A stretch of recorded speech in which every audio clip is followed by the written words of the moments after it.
మీ business ఏదైనా మీ ఊర్లో promotion చేయాలంటే అది సుమన్ టీవీతోనే సాధ్యం. ఇప్పుడే సంప్రదించండి.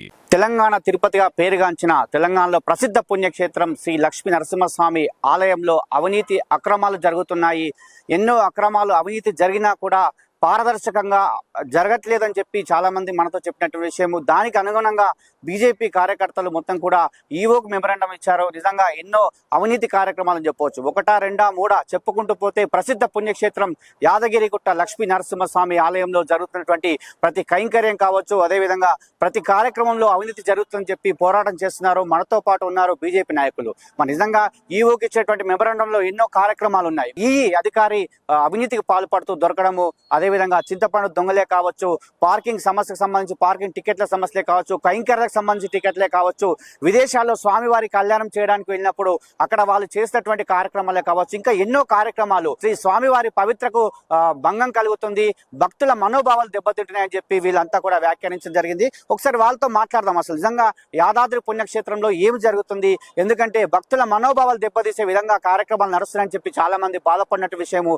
ఎందుకంటే మనమే చూసాం, మొన్న ఒక యాదాద్రి దేవస్థానంలో అవినీతి తిమంగళం దొరికితే ఒక 100 కోట్ల పైన ఆయన అక్రమ ఆస్తులు బయటపడ్డాయి. నిజంగా మరి ఈ యాదాద్రి పుణ్యక్షేత్రంలో పనిచేసే ఉద్యోగులు కావచ్చు, అదేవిధంగా ఇక్కడ ఈ పవిత్రకు ఎందుకు భంగం కలుగుతుందో మాట్లాడదాం. ఒకసారి మనతో పాటు బీజేపీ కర్రే ప్రవీణ్ గారు ఉన్నారు, మనతో ఒకసారి మాట్లాడదాం. ఇప్పుడు ఒక తప్పు చేస్తే ఇబ్బంది, 2 తప్పులు చేస్తే ఇబ్బంది, రోజు తప్పులు చేసుకుంటూ పోతే మమ్మల్ని ప్రశ్నిస్తారు. ఎన్ని రోజులు మీరు పోరాటం చేస్తారు, నిత్యం ఇది అవినీతి చేస్తాం, ఇట్లనే మేము తప్పులు చేసుకుంటూ పోతాం అనే విధంగా దేవస్థాన ఉద్యోగుల పనితీరు కనిపిస్తా ఉంది. ఎందుకంటే తెలంగాణ రాష్ట్రంలో మరి దేశంలో ప్రధాన దేవాలయాల్లో యారుట ఒకటి. ఇక్కడికి నిత్యం ఎన్నో వేల మంది భక్తులు ఇక్కడికి వచ్చి స్వామివారి దర్శించుకుంటారు. అయితే ఇవేమీ పట్టనటువంటి యొక్క అధికారులు వాళ్ళకు మెరుగైన సౌకర్యాలు కల్పించాల్సి వదిలేసి ఇష్ట రాజ్యాంగ ఈరోజు దేవుని వదిలేసి విదేశాలకు వీళ్ళు కళ్యాణం పేరుతో చెప్పి ఎంజాయ్ చేసుకోవడానికి వీరు విదేశాలకు వెళ్ళారు.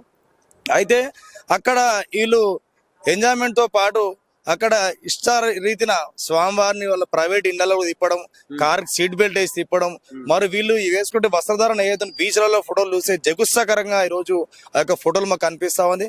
దాంతో పాటు ఇప్పుడు హుండీలు ఏర్పాటు చేసి అక్కడ వివిధ రకాల రూపేణ ఆ యొక్క ఎవరైతే ఏజెన్సీరో వాళ్ళ దగ్గర నుంచి వీళ్ళు డబ్బులు తీసుకొని ఈ రోజు స్వామివారి యొక్క ఆదాయాన్ని నష్టం కలిగించే విధంగా వీళ్ళు పనిచేస్తా ఉన్నారు. మీరు ఇన్ని సంవత్సరాల్లో ఇన్నిసార్లు ఏయూ డిఓ స్థాయి అధికారులు వెళ్ళారు కదా, మరి ఎంత ఆదాయం వచ్చిన సంగతి మీరు ఎందుకు చెప్తలేరు? కేవలం ఒక రామారావు గారు మాత్రమే ఈ రోజు 100 కోట్లు ఆస్తుంది అంటే, మరి ఎన్నిసార్లు విదేశాలు వెళ్ళినటువంటి ఇప్పుడు ఏఈఓ రఘుబాబు గారు కానీ, మరి డిఓ భాస్కర్ శర్మ గారు, మరి వీళ్ళ ఆస్తులపై ఎందుకు విచారణ చేయట్లేదని ఈ సందర్భంగా ప్రశ్నిస్తా ఉన్నాం. ప్రవీణ్ గారు, ఒక్క నిమిషం. అంటే దేవస్థానంలో జరిగే కార్యక్రమాలపై మరి ఈవో గారికి మెమరాండం ఇచ్చారు. ఈ మెమరాండంలో పొందుపరిచారు ఏ ఉన్నాయి, అసలు ఏ అవినీతి ఇక్కడ జరుగుతుంది, అసలు మీరు ఏవేవి వాటి దృష్టికి తీసుకొచ్చారు? ముఖ్యంగా ఆ యొక్క మెమరాండంలో మేము ఈ విదేశీ పర్యటన వివరాలు అడగడం జరిగింది. దాంతో పాటు ఈ మధ్య వస్త్ర వ్యాపారుల టెండర్ వేయడం జరిగింది. ఆయన టెండర్దారుడు 4 నెలలు, యాక్చువల్గా 1 year టైం ఉంటుంది, 4 నెలలకే నష్టం వస్తే నన్ను పేర్కొనడం, ఈఓ గారు సిఫారసు చేయడం, ఎమ్మటే కమిషనర్ గారు సంతకం పెట్టడం, ఇది వీళ్ళ అవినీతి ఒక చిన్న మచ్చుతునక. దాంతో పాటు దాని విషయం గురించి మాట్లాడడం జరిగింది. ఈ మధ్య కొబ్బరికాయల విషయం కూడా మాట్లాడడం జరిగింది. అదొక విషయంలో భక్తులకు కొండపైకి డార్మేటరాలు ఏదైతే ఉందో దాని మెరుగైన సౌకర్యాలు కల్పించాలని మాట్లాడడం జరిగింది.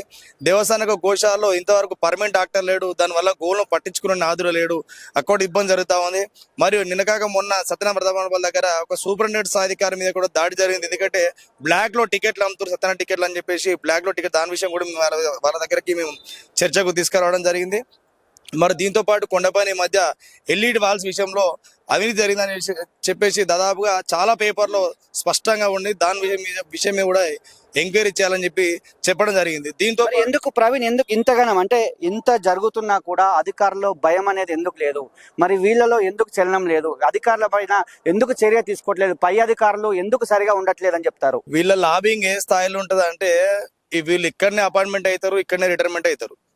అంటే ఈ యొక్క దేవస్థాన ఉద్యోగస్తులకు దాదాపు వీళ్ళకి రాష్ట్రంలో అన్ని శాఖలకు ట్రాన్స్ఫర్లు అనేవి ఉంటాయి. కానీ వీళ్ళు మాత్రం వీళ్ళకున్న లాబింగ్ తోటి, వీళ్ళకున్న డబ్బుతోటి, వీళ్ళకున్న పలుకుబడి తోటి ఏ రాజకీయ నాయకుడు కానీ ఏ ప్రభుత్వం మారినా వాళ్ళని జోకడం తోటి అలా వీళ్ళకు ఎక్కడంటే అక్కడ పోస్టింగ్లు వస్తాయి.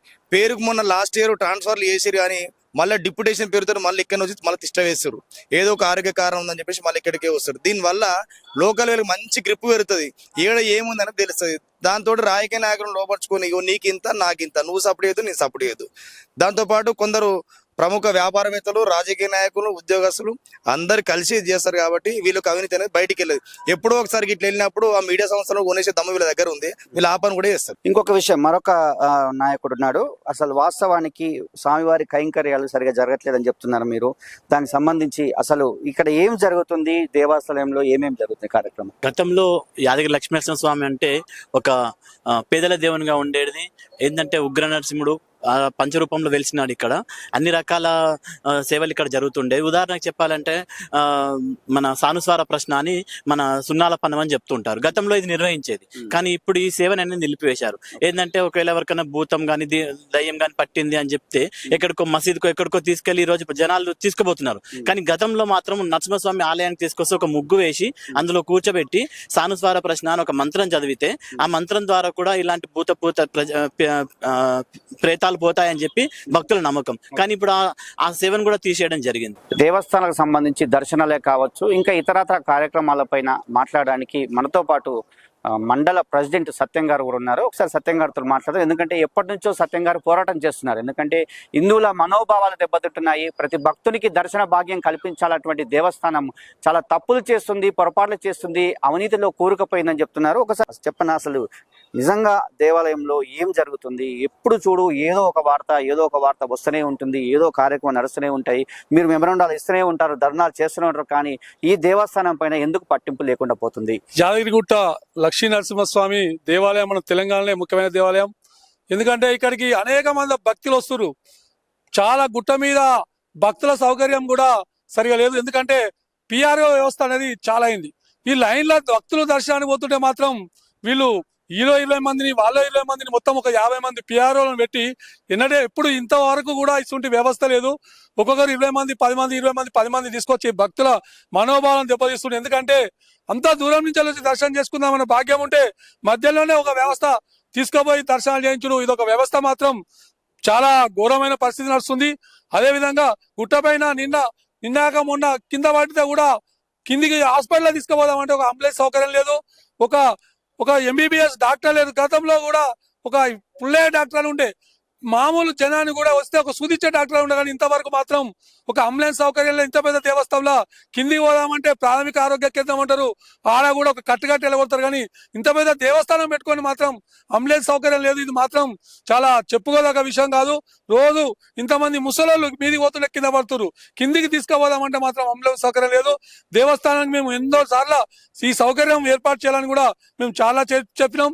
ఇంకొక విషయం ఏంటంటే గ్రామీణ ప్రాంతాల నుండి దర్శనం చేసుకొని భాగ్యం చాలా మందికి ఉంది. ఎందుకంటే కొందరు లేనోళ్ళు ఉంటారు, ఉన్నోళ్ళు ఉంటారు. ఎక్కడో విదేశాల విగ్రహాలు తీసుకోవాలి బదులు గ్రామాలలో మన ఉత్సవ విగ్రహాలు తీసుకోవాలి.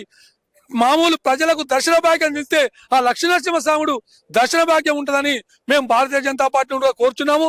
ఇంకా అనేక సమస్యలు జరుగుతున్నా కానీ మేము ఎన్నోసార్లు ఫిర్యాదు చేసినా కానీ మీరు పట్టించుకుంటలేరు. ఈ వ్యవస్థనే ఒక అదైపోయింది. ఎందుకంటే హైదరాబాద్ నుంచి వెళ్ళి పెద్ద పెద్ద లీడర్లు వస్తారు, వాళ్ళని దర్శనం చేపిస్తారు, వాళ్ళ మొప్పు పొందుతారు. కానీ మామూలు జనం మాత్రం దర్శనం చేసుకోవడం మాత్రం చాలా ఇబ్బంది అవుతుంది. దీని మీద మేము ఎన్నోసార్లు విజ్ఞప్తి చేసినా కానీ ప్రభుత్వ అండదండలతోటి వీళ్ళు అలాగే చెలరేగుతున్నారని మేము విన్నపించుతున్నాం. కోట్ల ఆదాయం వస్తున్నటువంటి శ్రీ లక్ష్మీ నరసింహస్వామి వారి దేవస్థానానికి ఆదాయం వచ్చింది కానీ దాన్ని మొత్తం కూడా వృధా ఖర్చు చేస్తున్నారని చెప్తున్నారు. అదేవిధంగా స్వామివారి కైంకర్యాలకు సంబంధించి సరిగా జరగట్లేదు, భక్తులకు సంబంధించి దర్శనాలు సరిగా జరగట్లేదు, మొత్తం అవినీతితో కూరుకుపోయింది. ఈ వ్యవస్థను మొత్తం కూడా భ్రష్టు పట్టించారని చెప్తున్నారు. ఎందుకంటే తెలంగాణలో ప్రసిద్ధ పుణ్యక్షేత్రము, గత ప్రభుత్వంలో 2000 కోట్లతో దీన్ని అభివృద్ధి చేసే ఈ ప్రభుత్వం మిగిలిన పనులు చేస్తా అని చెప్పి మొత్తం తూతు మంత్రంగా వ్యవహరిస్తుందని చెప్తున్నారు. అదేవిధంగా హిందువుల మనోభావాలు దెబ్బతీసే విధంగా కార్యక్రమాలు నడుస్తున్నాయి. ఎందుకంటే స్వామివారి దర్శన భాగ్యం కావచ్చు, కళ్యాణం కావచ్చు, గ్రామాల్లో చేస్తే బాగుంటుంది, కానీ విదేశాల్లో చేసి ఆ విదేశాల్లో మొత్తం కూడా అక్కడక్కడే మొత్తం మయమై చేస్తున్నారు తప్ప అక్కడ జరిగే కార్యక్రమాలు మాత్రం ఏం అద్భుతంగా లేవని చెప్తున్నారు. అదేవిధంగా ఇక్కడ జరిగే కార్యక్రమాలు కూడా అవినీతిలో కూరుకుపోయింది కాబట్టి దీన్ని అంతా ప్రక్షాళన చేయాలని చెప్తున్నారు. ఈవో కూడా మెమరాండం ఇచ్చాము. ఇక్కడ ఈవోలు కూడా 4-5 మారారు. ఒక 1 year 2 years ఒక ఈవో అయితే లేనటువంటి పరిస్థితి. ఎందుకంటే ఐఏఎస్ వచ్చినా ఎవరు వచ్చినా కూడా వారిని మభ్య పెడుతున్నారని చెప్పి చాలా చాలా మంది మనతో చెప్పినటువంటి విషయము. అదేవిధంగా వీళ్ళు కూడా అదే చెప్తున్నారు. ఏది ఏమైనప్పటికీ యాదాద్రి నరసింహస్వామి వారి భక్తులు చాలా ఇబ్బంది మనోభావాలు దెబ్బతీసే విధంగా కార్యక్రమాలు నడుస్తున్నాయి. ఇకనైనా అవి జరగకూడదని చెప్పి సుమన్ టీవీ కూడా కోరుకుంటుంది, హెచ్చరిస్తుంది. అదేవిధంగా వీరి యొక్క అభిప్రాయాలు కూడా స్వీకరించాలి. ఈవో గారు వీటిపైన చర్యలు తీసుకోవాలి. తూతూ మంత్రంగా కాదు, పారదర్శకంగా మొత్తం కూడా ఎంక్వైరీ చేయాలని చెప్పి వీళ్ళు కూడా కోరుకున్నట్టు విషయం. ఇది ఇక్కడ కెమెరా గురునాథ్తో శరత్, యాదగిరిగుట్ట టెంపుల్.